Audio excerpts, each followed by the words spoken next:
Okay, today we got a Cuisinart CBK-110 bread maker. The belt's gone bad on us, and originally I was hoping that you could get in to the bottom to replace it just by taking this bottom cover off, and you can't. There appear to be plugged screw holes here. They are not.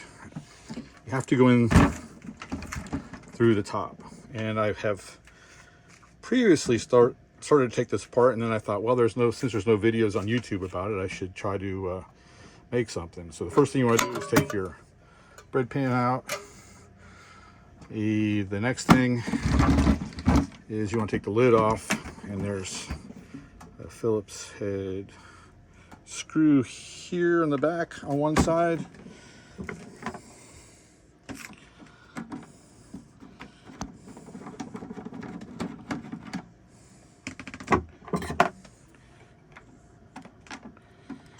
Take that out, put it to the side.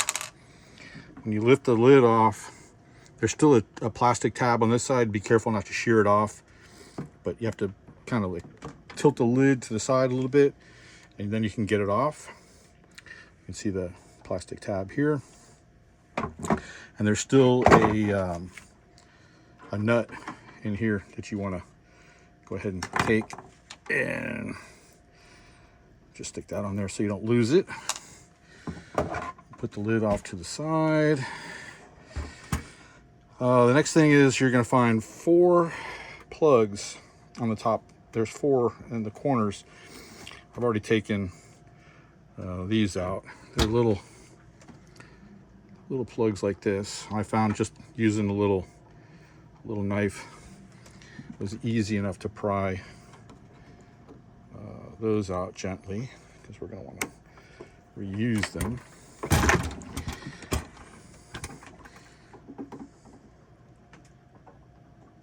Okay, get that out. And on my machine, it used a tri-wing screws, not a Phillips head, a tri-wing. So you're gonna have to get those out. They're in there fairly tight. These are already loose, and they are quite long. They go all the way from the top to the bottom. You get about that much thread on the bottom, and it threads into plastic on the bottom half of the shell. This is kind of a clamshell design. There's the top, the bottom, and this middle sheet metal liner in the center. So take those out. I stuck these back in. I might have done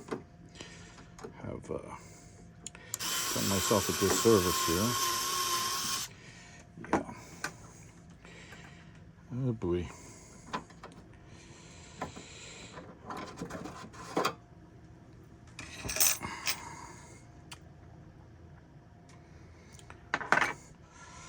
All right, these aren't screwed in. They're just, I put them back in, and they went too far. They didn't hit the holes, so now they're off to the side. It's gonna be a pain to get them out. But where you want to start to take the lid off from is from the back, not the front. From the back, you can start lifting it up. There's tabs all around the outside of the top, and there's 2 tabs that go into the inner liner here. There's 2 tabs on either side, and there's 1 tab here and 1 tab here. So try to be mindful of that when you're prying up. Let me sit down here. This is where a screwdriver might come in handy a little bit. Yeah, there you go.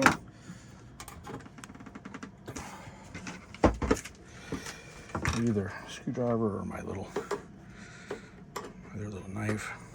There we go. Just want to gently get those plastic tabs to release. Get this out of here. Same way with this one. Now, when you get this off, there's a ribbon cable. You want to tilt it forward, because here there's a ribbon cable here and a little ground cable. And there was a cable tie mine around these wires here. I had to cut that off. You can still see some of my blood here. Be really careful. This outer lip edge here is very sharp. I've already paid for it on both my hands trying to get the plug off. So once you clip that cable tie off, you can remove the this ground wire off of the spade connector here, easy enough. And then getting this Molex connector off, you have to depress the button and work it off, and it's a little tough to get it off, but here you can see that Molex connector and the release. Get that off, and then once you get that out, you have the top off, put that over to the side. Again, just be very mindful, this is quite sharp. So once you get to this point, the next thing is you're going to want to take off this liner here, the outer metal liner. And again, don't work from the front of the machine where the Cuisinart is. You want to work from the back of the machine where the vent is. You want to start from this side.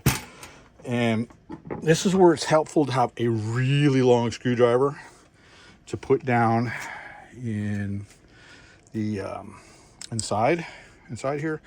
You can maybe see there's little tabs. I don't know if you can see that or not. There's little plastic tabs that you want to sort of work open by twisting the screwdriver. Get them to break free from the metal housing. And again, you know, a little thin blade or something to work in here at the bottom. Once you get it released, there we go. Once you get it released, there's a little crack started there. It's easy enough to work it off. There's only two tabs here in the back, one here and one here. There's a lot more in the front. That's why it's hard to get it off from the front, but then you're going to lift forward and then this whole outer casing will come off. So now this is as far as I had taken it apart before, when I thought, well, geez, there's no tutorials on YouTube how to take this thing apart. You also will probably notice there's a lot of belt material inside here, dirt. So you still can't really get access to the belt because it's, I don't know if you can see it underneath there, mine's really shredded. To get this base plate off, there's two screws. I think there's two, maybe three. I don't know. There's at least, yeah, I don't know. There might be two screws there in the front. And then there's two screws on either side, right back there. Back here that you got to get off, but you can't get to them because this is here. So you got to take this off, and I'm assuming it's these four screws here. But then you have the heating element wires that don't have screws on them. They seem to be welded. So that means you're going to have to come over here, clip another cable tie, and pull the black and white wires off of the printed circuit board. So we'll do that.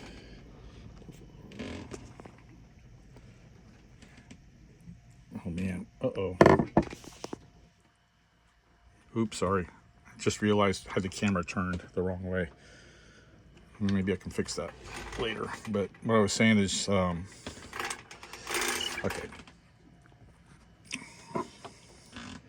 Clip this. You want to trace this white wire around down to here on the board. Just hopefully these aren't locked on. Oh, they do appear to be locked on. Oh boy, that's going to be a pain to get these off. These are the ones with the little locking terminal or locking paw that goes into the hole. Ooh, boy, that is on there. All right, I'm gonna have to come back to you in a second. All right, so you need yourself a little pick tool. You have to come in here just underneath the heat shrink, and there's a little catch that you want to push down on, and that will let you release this. See a little hole there? There's a little tooth inside of this spade connector that locks onto that, keeps it locked on. So maybe, I don't know if you can hear the click. Yep, so you can't pull it off. It's actually captured on there. Then you can take it off there. So let's get the other black one.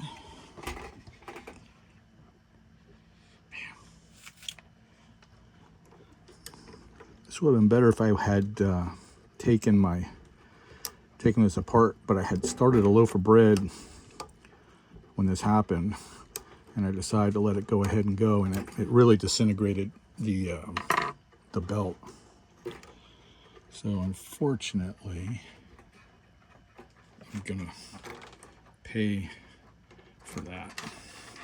I'm trying to figure out the proper belt, and then same thing. You're gonna have one up here that you need to release. It's captured. This is for the light. Oh, wait a minute. No, don't need to take that off. Well, the problem is this cable going through here. So either got to take this one off or the white one off. Which, not really sure about this.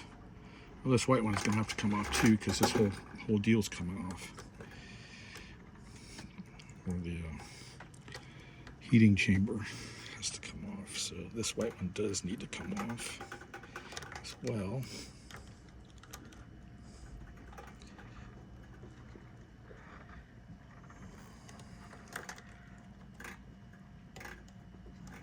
Come on. Am I on the right side? Maybe I'm on the wrong side. This one you gotta go, ouch, gotta go from the bottom. Nope, it is from the top.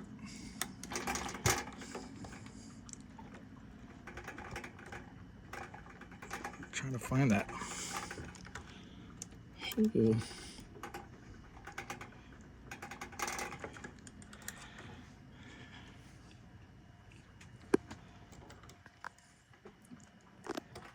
It's right there.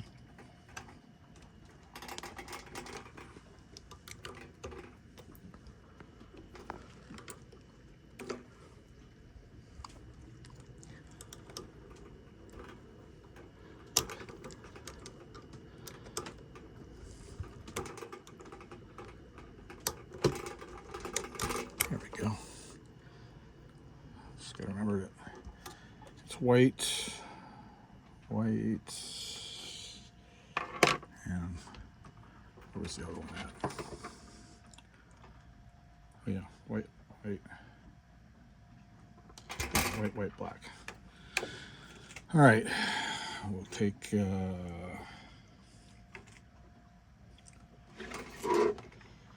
Now the next thing is going to be to take these screws out.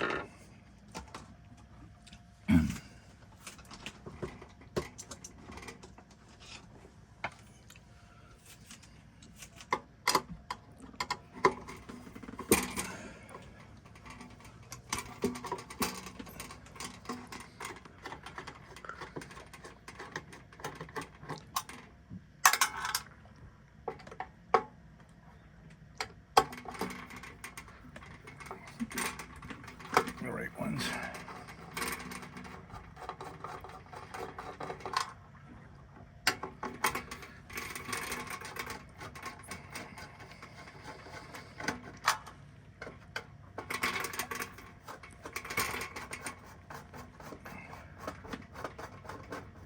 Okay.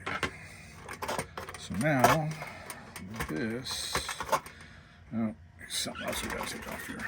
I'm guessing this is the either thermocouple or the thermostat.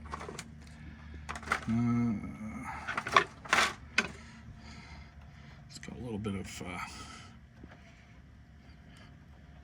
securing goop on there.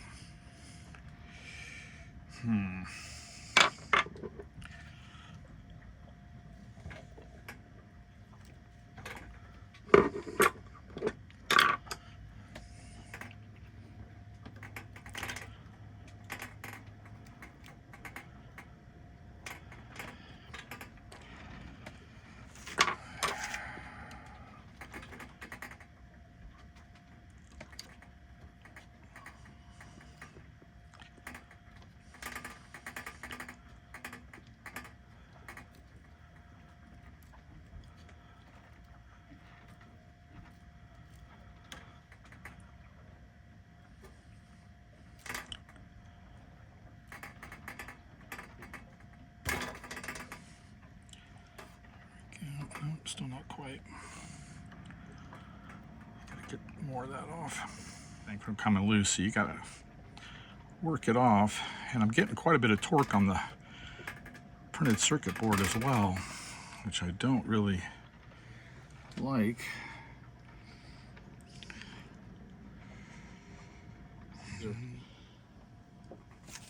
Fight this darn thing. Well, you could also take this clamp off. Maybe that's a better way to go.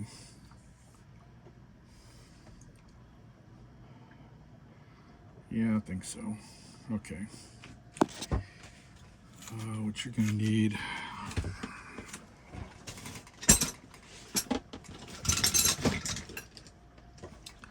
Stubby screwdriver. Jesus. Inside of here, we got a little screw here that captures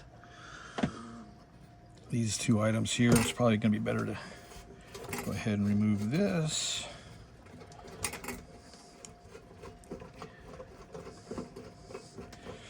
Then you don't have to fool around with getting that other little small Molex connector off.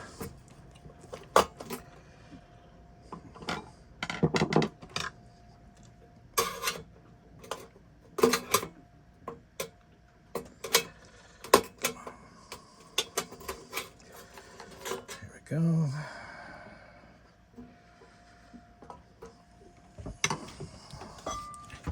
So now you don't have to mess around with taking this off the PCB, and that also means that you don't have to really worry about removing the neutral wire for the power supply off the printed circuit board either, unless it's routed around this thing. So that means just need move this red wire.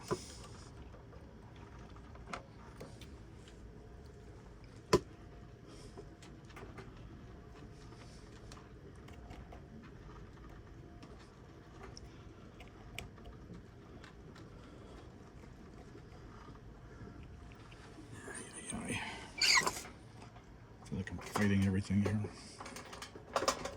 This is for the light bulb. The light inside. There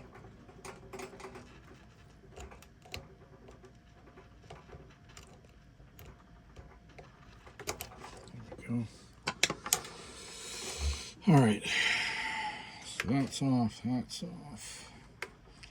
Should be able to lift this completely off now and put that over to the side. We're getting there.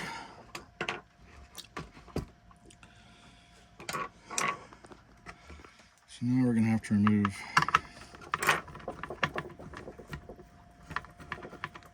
this screw.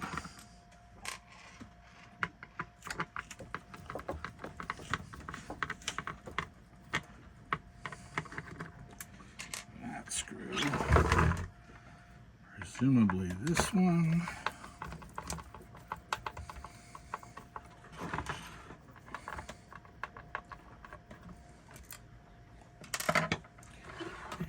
possibly this one, and not sure. Okay, we have to. Yeah. All right, I'm gonna go. Circuit board's kind of in the way. I'm gonna take the screw off for that as well, just to get it out of the way. You can see pieces of the belt. I have to remove this screw.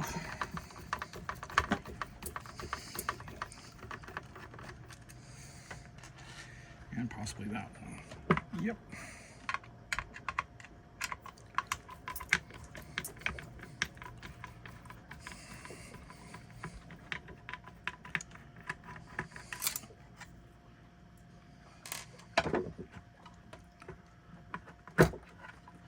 And now you got access to your belt. Now I'm gonna try, I mean, I've only seen online so far one supplier for these things, replacement, and that's on eBay. They're about $17. I had wanted to measure the length of the belt and count the teeth to see if I could find a generic one anywhere. There's nothing left as far as numbers or marking on here. But if I can find a generic belt, I will come back and add it to this video.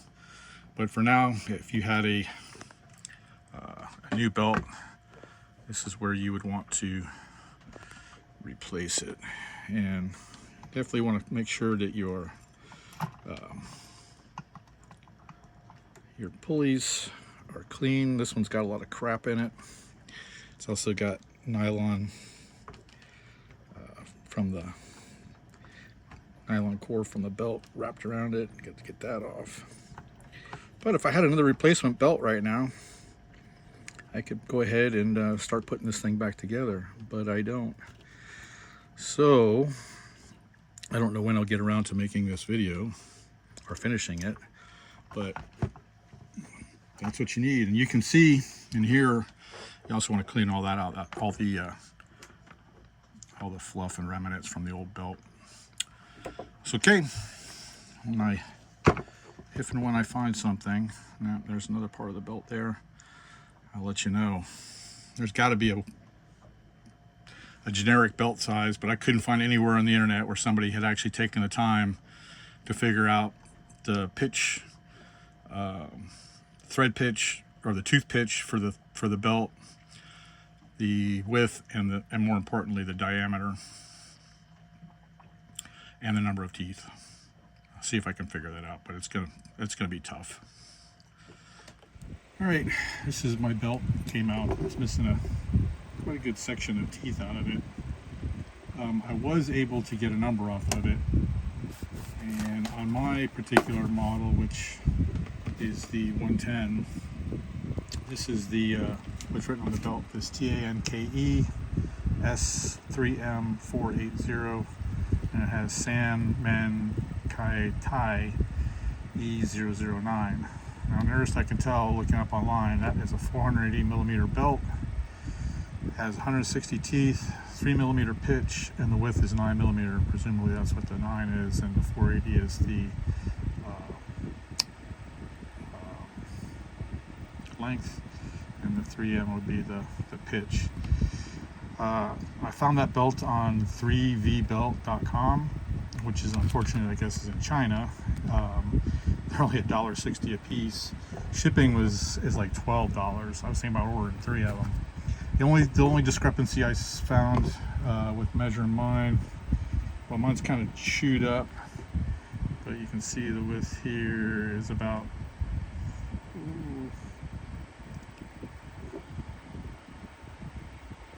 a little over 8 millimeters, so I'm sure that was a 9 millimeter belt. And I did take the time to count all the teeth, and what I did was the section that was missing, I just laid the teeth sideways and counted the teeth in between, and I actually counted 163 teeth doing it this way. I'm assuming that the belt got stretched when it lost all its rubber, so I believe 160 teeth is the correct. So if you're looking for a belt for your bread maker, it would be the S3M 480, and it's a 9 millimeters wide. Okay, I'm gonna have to order one, otherwise if I had one I'd already have this thing back together and working again. Hope this helps you all out, and we'll see you again in another one.